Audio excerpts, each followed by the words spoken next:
Manifest করতাম যে জি এর ব্যানারে যদি একটা রিয়েলিটি শো, মিউজিক্যাল রিয়েলিটি শোর সাথে যুক্ত হতে পারি। তো যখন আমার কাছে এই প্রস্তাবটা এলো যে Zee Bangla is coming up with the new channel, with the new branding Zee Bangla Sonar, আর সেখানে একটা রিয়েলিটি শোর আমি হোস্ট করবো, সো ডেফিনেটলি এর চেয়ে ভালো আর আমার কাছে কিছু হতে পারে না, বিকজ মন থেকে ভালোবাসার কাজ এটাই। আর যখন দেখছি বাচ্চাগুলো এত সুন্দর পারফর্ম করছে, মানে দেখার মতো। যখন তোমরা দেখবে এপিসোডসে 27 August onwards, every Wednesday, Thursday, Friday রাত 9টায়, তোমরা বুঝতে পারবে যে এত ট্যালেন্টেড। এবং শুধু গান না, গানের সাথে একজন কোনো একটা ইনস্ট্রুমেন্ট প্লে করছে, কেউ ড্রামস প্লে করছে, কেউ বাঁশি বাজাচ্ছে, কেউ স্যাক্সোফোন প্লে করছে।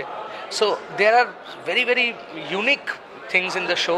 তার মধ্যে একটা আমি বলতে পারি যেটা হচ্ছে যে তোমার দের ইজ নো জাজমেন্ট, মানে কোনো তোমার এখানে সুর গেল, এখানে তাল গেল, ওসব কিছু না। We are presenting it as a mass entertainer, যারা আগামী দিনে মানুষের জেলায় জেলায় গিয়ে পাড়ায় গিয়ে যারা নানান ওকেশনে পারফর্ম করবে। সো সেইটা একটা বিশাল পাওয়া আমার এই শোটা থেকে, যেটা একটা ইউনিক শো হতে চলেছে। Because we have always seen shows like Saregamapa, we have seen shows like আরও অনেক চ্যানেলের অনেক রিয়েলিটি শো হয়, তোমরা জানো, সেখানে একটা বিচারের ব্যাপার থাকে। আমরা কি করছি যে best performance that we are presenting in front of the audience, and they are going to decide who is the best, because end of the day Janata is the boss. So that is the concept.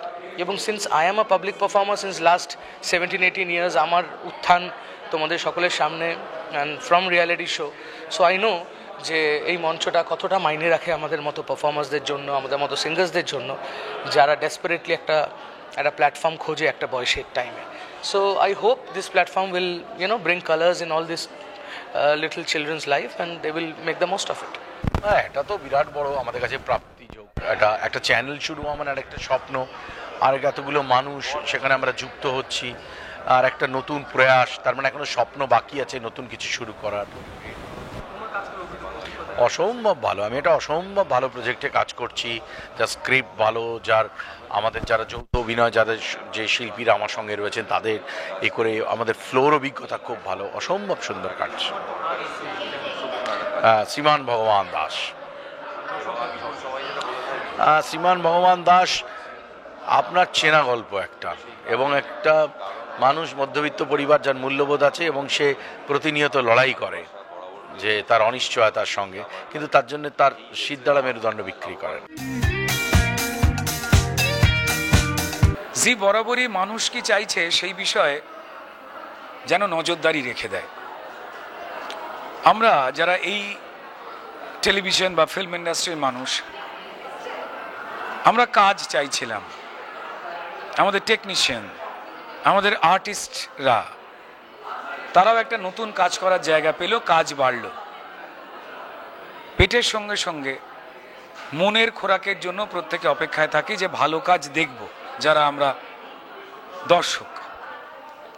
সেটা বাড়িতে থাকা মায়েরা, বোনেরা, দিদিরা হোক না কেন, ঠাকুমারা হোক না কেন, কিংবা অফিস ফেরতা ছেলেটি বা মেয়েটি বা তার বাবা হোক না কেন, তারা সারাদিনের পরিশ্রম ভুলবার জন্য, পছন্দসই প্রোগ্রাম দেখবার জন্য অপেক্ষায় থাকেন। আর জি কেমন করে বুঝতে পারে যায় যে কে কি খুঁজছে। তো তাই সেই ক্ষেত্রে জি বাংলা সোনার এলো আর একটা উইং, আর একটা নতুন জায়গা, এবং সেখানে অজস্র নতুন নতুন প্রোগ্রামের ডালি।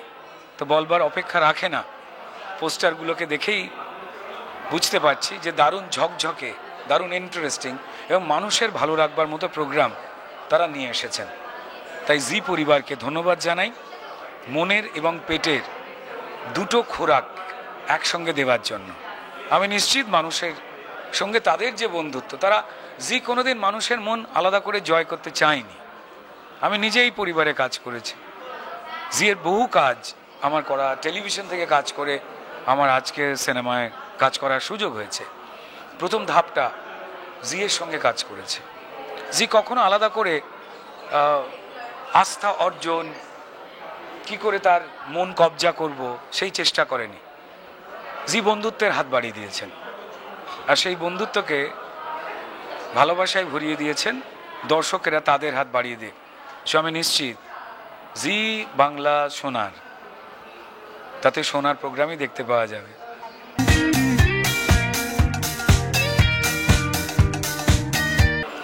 আমি প্রথমেই ধন্যবাদ জানাবো ধূমকেতুর পরিচালক কৌশিক গাঙ্গুলিকে এই ধরনের একটি চরিত্র লেখবার জন্য। শুধু আমি নয়, আমি বিশ্বাস করি এই চরিত্রটাকে নিয়ে কে করতে পারবে, কৌশিক গাঙ্গুলি এবং প্রযোজক রানা সরকার তাদের মধ্যে বিস্তর আলোচনা হয়েছিল। তোর কারণ এই গল্পে দর্শকের মনে যে যে প্রশ্ন এবং একসঙ্গে উত্তরগুলোও আসবে, তারই প্রতিনিধি যেন যোগেশ।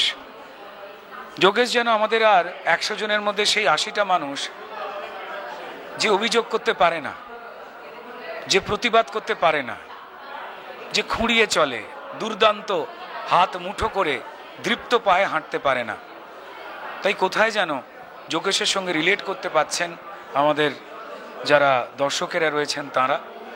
গ্রাম শহর মফস্বল তারা হল ভর্তি করে ধূমকেতু দেখছেন।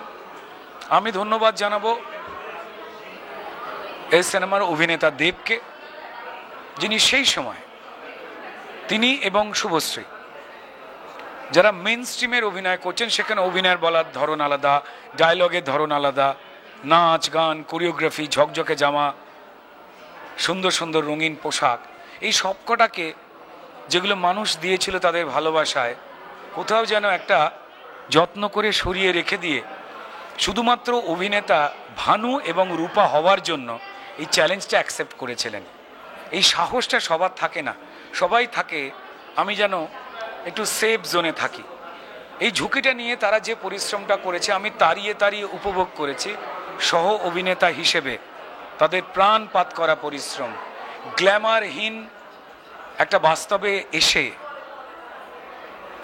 তারা জীবন্ত হয়ে উঠবার চেষ্টা করেছেন চরিত্র হিসেবে। এবং আমার মতে শুভশ্রী জানতেন যে তার চরিত্রটা ওই সফল হিরোইন যে জায়গাটা মানুষ দিয়েছেন সেরকম নয়, তাকে অসহায় রূপা হয়ে উঠতে হবে। তিনি নিজেকে নিবেদন করেছেন ধূমকেতুর জন্য। দেব দুটো চরিত্র করেছে, ভানু আর ইন্দ্রনাথ খাসনবিশ। এটি ছেলে যার মধ্যে প্রত্যয় রয়েছে, তার রাস্তা ঠিক বা ভুল সেটা অন্য বিষয়। তার মনে যে ক্রোধ রাগ, সেখান থেকে সে সংযত হয়ে কম কথা বলে, চুপচাপ শুধু তাকায় আর কাজ করে। আর উল্টো দিকে আর একটা চরিত্র যখন সে করছে 70 বছরের ওপরে ইন্দ্রনাথ খাসনবিশ, যে ঝুঁকে হাঁটে বয়সের ভারে, ধীরে ধীরে হাঁটে, ধীরে ধীরে চোখের পাতা ফেলে, এ কম কঠিন নয়। রাতারাতি একটা অন্য জায়গা থেকে কৌশিক গাঙ্গুলিদের মতো পরিচালকের সিরিয়াস ছবিতে চরিত্র হয়ে উঠবার জন্য দেবের এই পরিশ্রম অসাধারণ। আমার কাছে তার করা যা যা নানান রকম চরিত্র হয়ে উঠবার জন্য সে পরিশ্রম করছে, আমি সবকটাকে সম্মান করেই বলছি। আমি ভানুকে অন্য জায়গায় রাখব, কারণ ভানু করা ওই সময় দাঁড়িয়ে আরো সহজ নয়, আমি বিশ্বাস করি। আজকের কৌশিক গাঙ্গুলি, সৃজিত মুখার্জি, শিবপ্রসাদ মুখার্জি বা এই ধরনের যারা পরিচালক রয়েছেন, তারা যদি দেবের মতো পরিশ্রমী অভিনেতাকে নেন, তো তাহলে সব দিক দিয়ে বাংলা ফিল্ম ইন্ডাস্ট্রির লাভ। তবে হ্যাঁ, আমি এখানে অবশ্যই আপত্তি জানাবো যদি আমার সেই সিনেমায় না নেওয়া হয়। তার কারণ ভালো অভিনেতা হয়ে ওঠার প্রথম শর্ত ভালো সহ অভিনেতা হয়ে ওঠা। এই সিনেমায় মাইনাস টেম্পারেচারে নারখান্ডার ওই বরফের মধ্যে যে যে দৃশ্যগুলো মানুষের মন ছুঁয়ে গেছে, সেগুলো দেব আর আমার চরিত্র। তো আমি ধন্যবাদ জানাবো দেবকে, যোগেশকে জ্যান্ত হয়ে উঠবার জন্য তার পক্ষ থেকে যে সহযোগিতা আর অকুণ্ঠ প্রশংসা সিনেমা রিলিজের আগে থেকে দেব করেছে। আমার মনে হচ্ছে এটা বাড়তি আবেগ। তো ওর আরও ভালো হোক, অভিনেতা হিসেবেও দারুণ দারুণ কাজ করুক। সময়ের সঙ্গে সঙ্গে সব কিছু পাল্টেছে, দর্শক পাল্টেছেন, তাদের বয়স পাল্টেছে, তাদের সম্পর্ক পাল্টেছে। শুভশ্রী হয়ে উঠেছে পরিণীতা, হয়ে উঠেছে অপূর্ব তিতলি। শুভশ্রীর এই তিতলি গৃহপ্রবেশে যেখানে একসঙ্গে আমরা কাজ করেছি, আর পরিণীতা তার মধ্যেই সে তার অ্যাক্টিংয়ের দাপট প্রমাণ করেছে নিভৃতে শান্তভাবে। ঠিক তেমনই দেব শুধুমাত্র অভিনয় নয়, প্রযোজনার কঠিন রাস্তাকে বেছেছে যে কি করে একটা সিনেমা মানুষের কাছে বেশি মাত্রায় পৌঁছবে। এবং একের পর এক কাজ, টনিক, প্রজাপতি, বাঘাযতীন, ব্যোমকেশ, তারপর আবার আসছে রঘু ডাকাত ধূমকেতুর পর। সে চেষ্টা করে যাচ্ছে বাংলা সিনেমার ক্যানভাস যাতে বড় হয়। দুজনেই দুজনের মতো জীবন বেছেছেন, দায়িত্ব বেছেছেন। আমরাও পাল্টেছি, আমার জীবন আমার দায়িত্ব চেঞ্জ হয়েছেন। 15 বছর আগে যে দর্শক ধূমকেতু শুটিংয়ের সময় বয়ফ্রেন্ড আর গার্লফ্রেন্ড মিলে কথা বলছিলেন যে ধূমকেতু দেখতে যাব 1 বছর পরে রিলিজ করবে যখন, হয়তো সেই মেয়েটারও অন্য কোথাও সংসার হয়েছে, আর সেই ছেলেটাও হয়তো চাকরি করতে দিল্লি, বম্বে বা গুজরাট চলে গেছে। বদলায় সবাই, বদলায় না কাজের ওপরে প্রেম।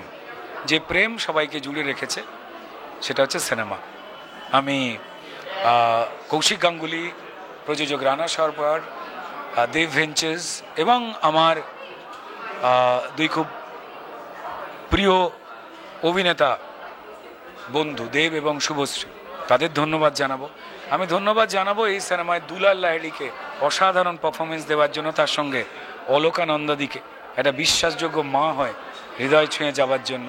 আর দুজনের জন্য স্পেশাল ধন্যবাদ, পরমব্রত আর চিরঞ্জিত দা। তারা জানেন যে তারা এই সিনেমায় কেমনভাবে রয়েছেন, কতটা রয়েছেন। ধূমকেতুর গল্পটার জন্য আর এই পুরো পরিবেশটার জন্য তারা যে হ্যাঁ বলে এই চরিত্রগুলোকে জীবন্ত করেছেন, আমরা কৃতজ্ঞ।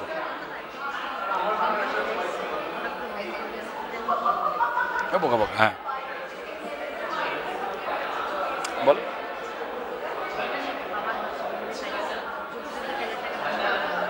ট্রেলার তো এইভাবে বন্ধ করা যায় না। ট্রেলার তো রিলিজ হয় ইউটিউবে, ইউটিউবেতে ট্রেলার রিলিজ হয়ে গেছে ভারতবর্ষ, পৃথিবীর সব জায়গায়, এবং তার সঙ্গে সঙ্গে পশ্চিমবঙ্গের সব মানুষ দেখে ফেলেছেন। তাই জানি না কে বা কারা বোকার মতো বন্ধ করতে গেল। আমার মনে হয় কোনো কাজ ছিল না, কি করবে, আচ্ছা ওইটা কর।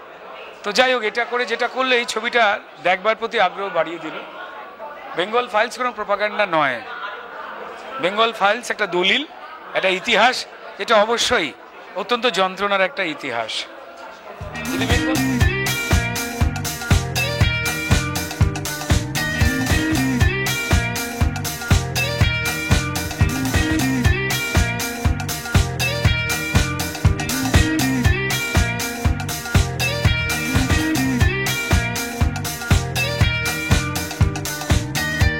আরেকটা নতুন প্ল্যাটফর্ম পেলো ইন্ডাস্ট্রি, অ্যান্ড যেখানে নতুন শোজও দেখা যাবে, সাথে সাথে নতুন বাংলা ছবিও দেখা যাবে। So I think it's an amazing initiative by Zee. So pretty excited. আজকে তো প্রথমবার তো সম্রাট দা ডেকেছে, যার জন্য এখানে।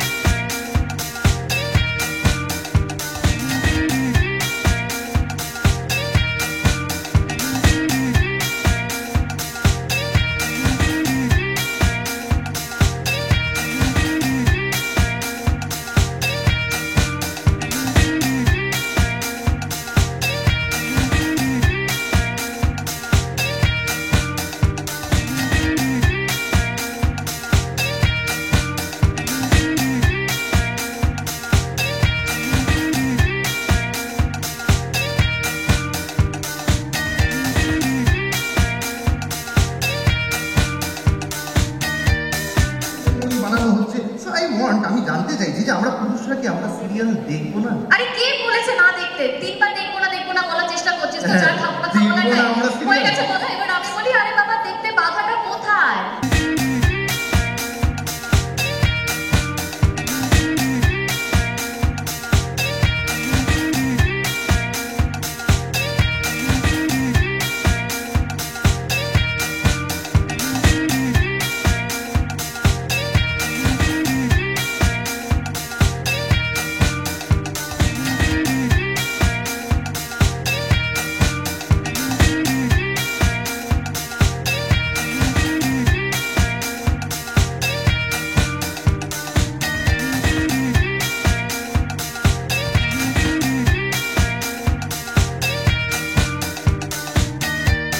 হ্যাঁ জমজমাট, হ্যাঁ জি বাংলার মতন জি বাংলা শোনার জমজমাট, কিন্তু প্রোগ্রাম কিন্তু খুব ডিফারেন্ট, একদম একটু ডিফারেন্ট স্পেস। দুজনকে কমপ্লিমেন্ট করবে, পাল্লা দেবে না, বড় ভাই ছোট ভাই হয়ে থাকবে, একদম আমাদের ইন্ডাস্ট্রির মতো। হ্যাঁ বাট এই দুটো চ্যানেল মিলিয়ে আমাদের যেটা অবজেক্টিভ কি পুরো ইন্ডাস্ট্রিটাকে কিভাবে গ্রো করানো যায়, that is the main objective. একটা নতুন প্ল্যাটফর্ম আসা মানে অনেকগুলো মানুষের কাজ বেড়ে যাবে। অবশ্যই, তো সেইটা মাথায় রেখে কি আবার হ্যাঁ, তার মধ্যে কিছু মানুষ এখানেও, অনেকগুলো মানুষ মানে বাইরে কেউ না, এরাই তাহলে এই মানুষগুলো না থাকলে আবার এই মানুষগুলো চাপে পড়ে যাবে, আমরাই পেছনে পড়ে থাকি, নতুন কিছু খোলো, নতুন কিছু বার করো। বাঁচতে দেবে না এই মানুষগুলো। না, বাট আউটস্ট্যান্ডিং, মানে সব থেকে এটা ভালো লাগছে যেটা প্রত্যেকটা ইভেন ফিকশন নন ফিকশন হোক, কোনোটাই কিন্তু জি বাংলার সাথে রিলেটেড নয়। তো যারা জি বাংলা খুলবে ডিফারেন্ট একদমই কন্টেন্ট পাবে, জি সোনার খুলে ডিফারেন্ট হ্যাঁ, কন্টেন্ট। ওই জন্যই জি সোনারে আমরা আর দুটো যেটা তুমি জিজ্ঞেস করলে যে কাজ বাড়বে কিনা, অবশ্যই কাজ বাড়বে। আমরা 3টে নতুন ফিকশন শো নিয়ে আসছি, 3টে নতুন নন ফিকশন শো নিয়ে আসছি। As we go along the journey আরও নতুন নতুন কন্টেন্ট আসবে, তাতে তো এমপ্লয়মেন্ট অপরচুনিটি বাড়বেই। তার সঙ্গে আরেকটা অবজেক্টিভ আছে যে আমরা ইন্ডাস্ট্রিটাকে ভিউয়ারশিপ পার্সপেক্টিভ কীভাবে গ্রো করাতে পারি। অনেক মানুষজন আছে যারা হয়তো টেলিভিশন আসে কম সময় স্পেন্ড করে, আর কিছুজন আছে টেলিভিশন একদম আসে না, তো দুটোই ধরতে হবে। হ্যাঁ, আমাদের অবজেক্টিভ হচ্ছে যে আমরা কিভাবে ইন্ডাস্ট্রিটাকে গ্রো করাতে পারি। টেলিভিশনে অনেক মানুষজন আছে যারা আসে, but they spend very less time, তারপরে এদিক ওদিক চলে যায়, হয়তো ওটিটিতে যাচ্ছে, ডিজিটাল মিডিয়াতে যাচ্ছে, আর অনেক মানুষ হয়তো ঢুকেই না। তো আমাদের এই চ্যানেলের মাধ্যমে এটাও অবজেক্টিভ যে নতুন দর্শককে আমরা কিভাবে ঢোকাতে পারি চ্যানেলের মধ্যে, ইন্ডাস্ট্রিটাকে গ্রো করতে পারি, প্লাস যারা হয়তো অলরেডি আছে কম সময় দিচ্ছে বিকজ ওদের মনের মতন কন্টেন্ট তৈরি হচ্ছে না, তো আমাদের ওদের মনের মতন কন্টেন্ট দিয়ে ওদের সঙ্গে আমরা আরও বিশেষ করে আরও বেশি করে কিভাবে টাইমটা স্পেন্ড করতে পারি। Thank you.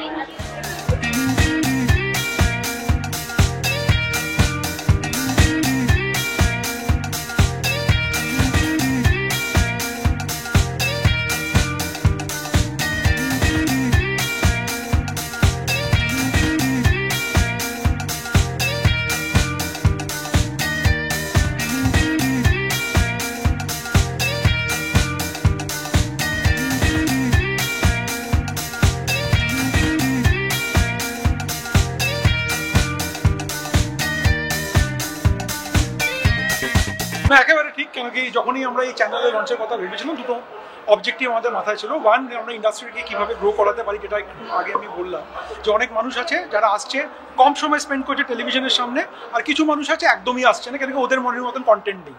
তো আমরা এই স্পেসগুলোকে ধরার চেষ্টা করেছি আমাদের ফিকশন নন ফিকশনের মাধ্যমে, যেখানে যেই মানুষের হয়তো ওই গল্পগুলো হয়তো ওরা টেলিভিশনে খুঁজে পাচ্ছে না, তারা এসে ওদের ওই মনের মতন গল্পগুলো খুঁজে পাবে, নাম্বার ওয়ান। আর নাম্বার টু, যখন এই চ্যানেলটা আমরা লঞ্চটা এনভিশন করেছিলাম, আমাদের মাথায় সবসময় ছিল যে জি বাংলা আর জি বাংলা সোনার মিলে আমরা ইন্ডাস্ট্রিটাকে কিভাবে গ্রো করতে পারি, আর এই দুটো চ্যানেল এক দুসরেকে কিভাবে কমপ্লিমেন্ট করতে পারে, দ্যাট ওয়াজ দি অবজেক্টিভ।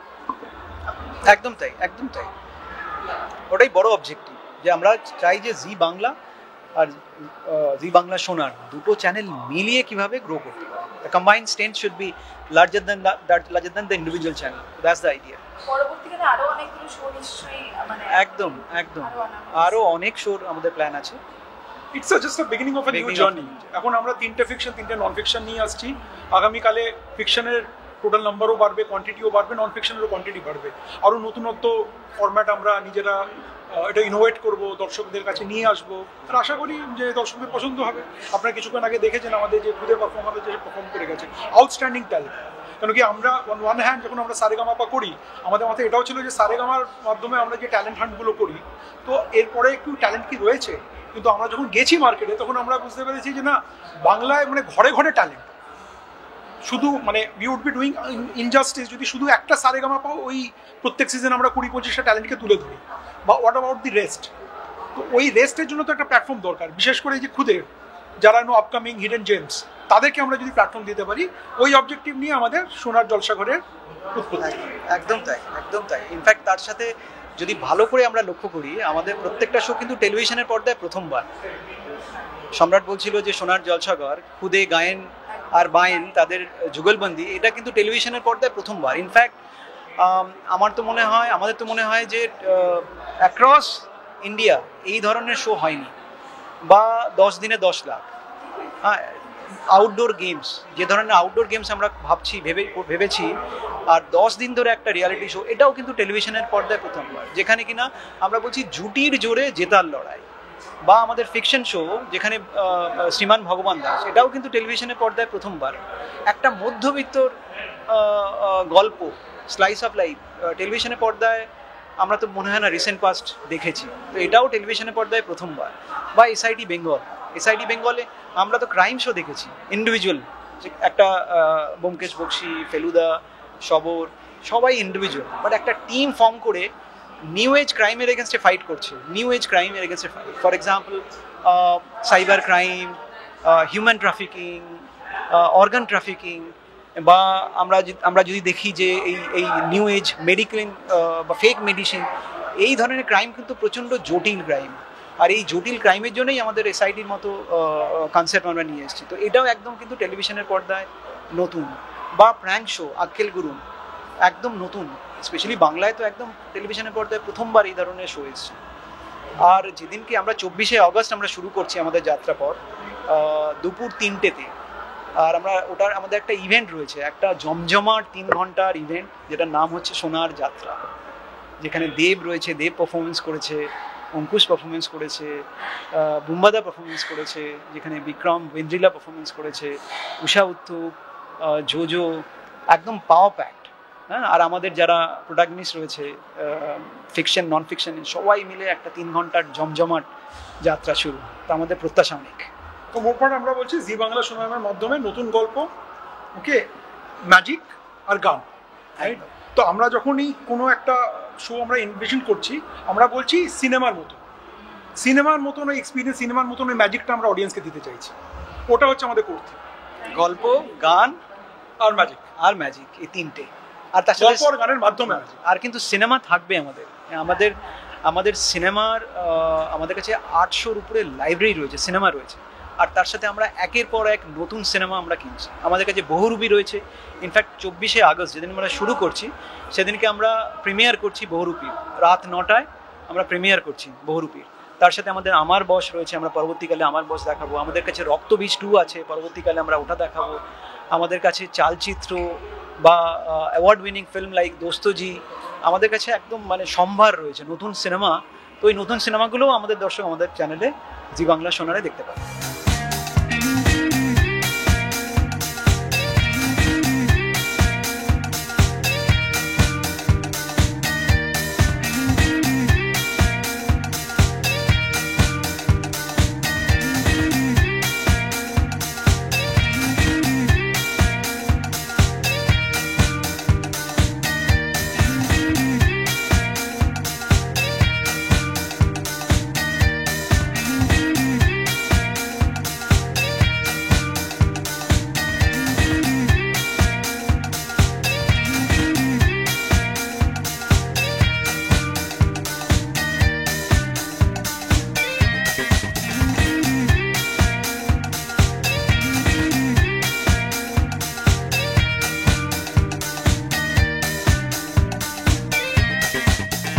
মজার, খুব অন্যরকম একটা কাজ।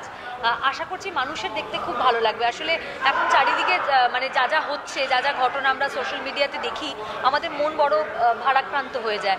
তো এই শ্রীমান ভগবান দাস সেই একটা মিষ্টি বাতাসের মতন, হাওয়ার মতন, মানুষের মানে আমার মনে হয় মানুষের কাছে ওই আয়নাটা তুলে ধরবে, যেটা মনে হয় খুব সিম্পল। অ্যাকচুয়ালি সিম্পলভাবেই তো জীবন কাটানো যায়। জীবন বাঁচার জন্য বা জীবন কাটানোর জন্য কয়েকটা বোধ, যেটা ভগবান দাসের পরিবার থেকে আমরা ফিল করতে পারি বা পেতে পারি। আমার মনে হয় এটা একটা অসাধারণ একটা লেসন। আমরা রোজ প্রত্যেক দিন মানে দেখবো, মানে মানুষ দেখবেন, এবং আমরাও কাজ করতে করতে উপলব্ধি করছি যে অনেক অনেক জিনিস এরকম ভাবি যেগুলো হয়তো ভাবার প্রয়োজন নেই, আবার যেগুলো ভাবি না সেগুলো হয়তো ভাবার অনেক বেশি গুরুত্ব, অনেক বেশি প্রয়োজন। সেরকম একটা মন তৈরি করে, সেরকম একটা বোধ তৈরি করে এই শ্রীমান ভগবান Das.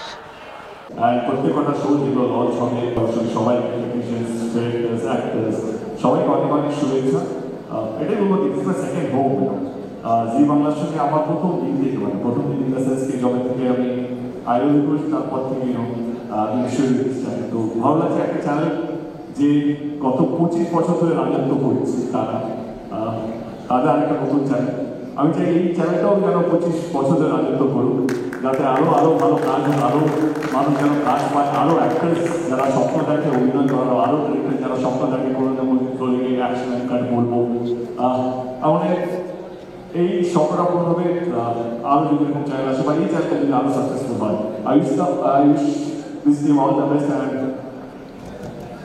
Thank you so much.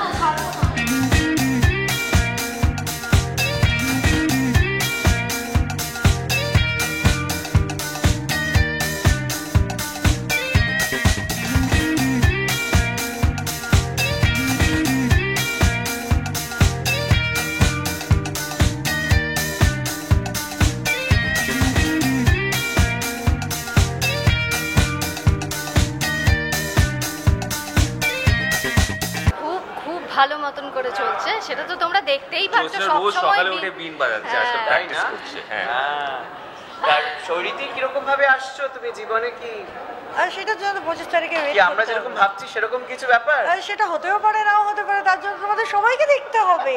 এখনই যদি সব বলে দিই তাহলে গল্পের বাকি কি থাকবে, তাই নয় কি?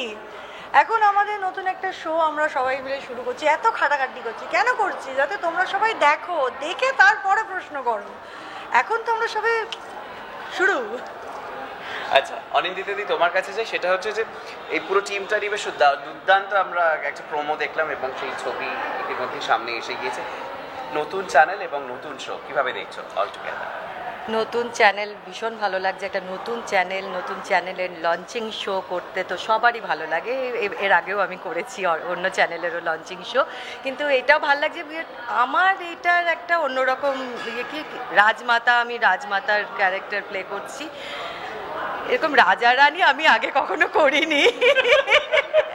তো এই প্রথম আমার কাছে যখন এলো আর কি অফারটা যে রাজমাতা করতে হবে, তো আমি প্রথমে একটু ভয় পেয়ে গেছিলাম যে রাজমাতা, রাজা রানী, কস্টিউম ড্রামা, লোকে তো আমাকে এরকম দেখে অভ্যস্ত নয়। বললো না পারবে, তুমি পারবে। তো আমি আশা করছি দর্শকের ভালো লাগবে, আমাকে সবাই দেখুক।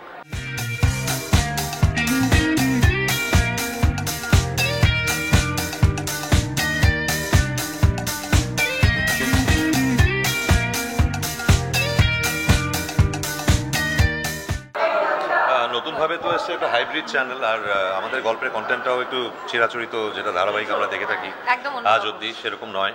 আর এটা একটা কপ স্টোরি, আর শুধু কপ স্টোরি মানে শুধু ক্যাট অ্যান্ড মাউস চেজ ওটাও নয়। প্রত্যেকের একটা ফ্যামিলি ব্যাকগ্রাউন্ড আছে, তার একটা যেরকম ফ্যামিলি ব্যাকগ্রাউন্ড আছে, একটা হিস্ট্রি আছে, আমারও সেরকম একটা ফ্যামিলি ব্যাকগ্রাউন্ড আছে। প্রত্যেকের আলাদা আলাদা, শুধু আমাদের দুজনের নয়, বাকি আমাদের টিমে যারা যারা আছে, মানে এসআইটি টিমে, তাদের প্রত্যেকের একটা করে ফ্যামিলি ব্যাকগ্রাউন্ডও আছে। কারো একটু কমিক, কারো একটু সিরিয়াস। একজন সাধারণ মানুষের জীবনে যা যা হয়ে থাকে তার সঙ্গে তার ওয়ার্ক লাইফটা কীভাবে ব্যালেন্স হয়। আর আমাদের ওয়ার্ক লাইফটা যেরকম খুব থ্রিলিং, অন্য বাকি 10টা 5টা চাকরির মতো নয়, পুলিশের চাকরি, তাদের কীরকম ক্রাইসিস থাকে, এই নিয়েই একটা গল্প। আর একদম অন্যরকম, তার কারণ হচ্ছে টেলিভিশনে এইরকম গল্প বাংলায় আমার মনে হয় না এর আগে হয়েছে বলে। তো ডিফারেন্ট চ্যানেল, নতুন চ্যানেল, সেটাও একটা ভীষণ ভালো খবর। তেমন এটাও আমাদের কাছে খুবই আনন্দের খবর যে এরকম একটা সিরিয়ালে কাজ করছি, and we are very excited. আমি চাই দর্শকদেরও খুব যেন ভালো লাগে, আর সেই ফিডব্যাকটাই চাই আপনাদের কাছ থেকে।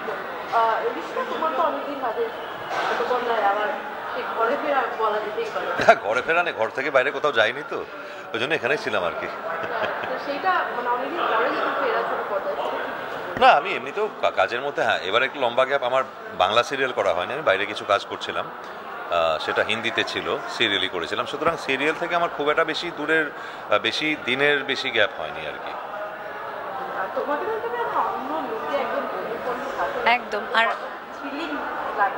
এখন বাড়িতে বন্দুক নিয়ে ঘুমোচ্ছে, কেউ দরজায় নক করলে প্রথমে গুলি মেরে জিজ্ঞেস করে কে। আমি নিজে থ্রিলার দেখতে খুব ভালোবাসি এবং সেরকম একটা চরিত্রে অভিনয় করতে তো খুবই ভালো লাগছে। Thank you.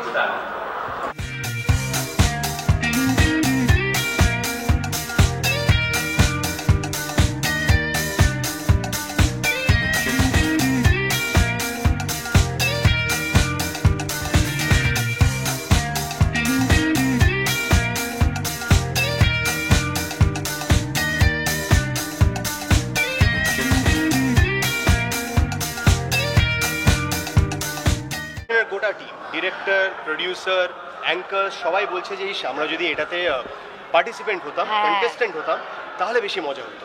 কারণ যারা কন্টেস্টেন্ট তারা জিতবে 10 দিনে 10 লাখ। হ্যাঁ, মানে এক দিনে 1 লাখ 1.5 লাখ টাকা করেও লোকে জিতছে, তো 10 দিনে 10 লাখ আমার তো মনে হয় বেশ একটা হিউজ অ্যামাউন্ট। আমরা খেলতে পারতাম, হোস্ট না করে খেলতে পারতাম। আচ্ছা, যদি তোমরা খেলতে পারতে আর 10 দিনে 10 লাখ জিততে ওই টাকাটা দিয়ে কি করতে? অনেক কিছু করতে পারতাম। কি করতাম? বিক্রম কি করতো আমি ওটা বলবো না। আমি পাহাড়ে গিয়ে 6 মাস থাকতাম, তারপরে কলকাতায় ফিরতাম, এরকম কিছু একটা করতাম।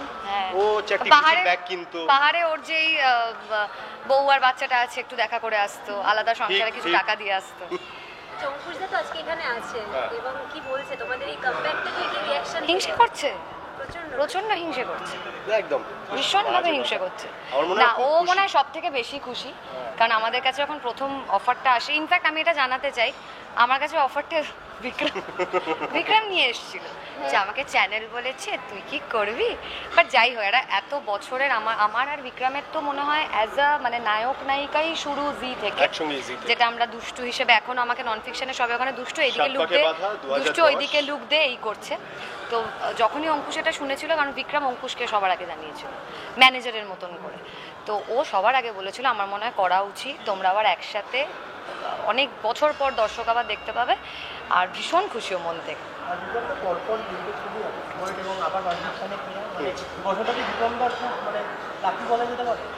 আমার মনে হয় যে তোমাদের অনেক ভালোবাসা, ভগবানের অনেকটা আশীর্বাদ আছে। আমি জানি যে আমাদের সিনেমার ইন্ডাস্ট্রি প্রত্যেকটা শহরে একটা কঠিন সময়ের মধ্যে দিয়ে যাচ্ছে, এবং তার মধ্যে আমি সত্যি ভালো কাজ করার সুযোগ পাচ্ছি এবং আমি আমার বেস্টটা দেওয়ার চেষ্টা করছি। আমার কাছে এটা অনেকটা, এবং আমি চেষ্টা করবো যাতে এই শোটাও খুব ভালো হয়, অনেক মানুষ দেখে, ভালোবাসে। আমি বিক্রমের ক্ষেত্রে একটা জিনিস বলতে পারি, ওরও ভীষণ যেমন আমার বা অঙ্কুশের, ওরও ভীষণ ধৈর্য আছে, মানে হার মেনে নেয় না, যতই কষ্ট হোক একটা ভালো কাজের জন্য অপেক্ষা করে। তো আমার মনে হয় আমাদের এই নন ফিকশনটাও সেরকমই একটা কিছু প্রেজেন্ট তোমাদেরকে দেবে।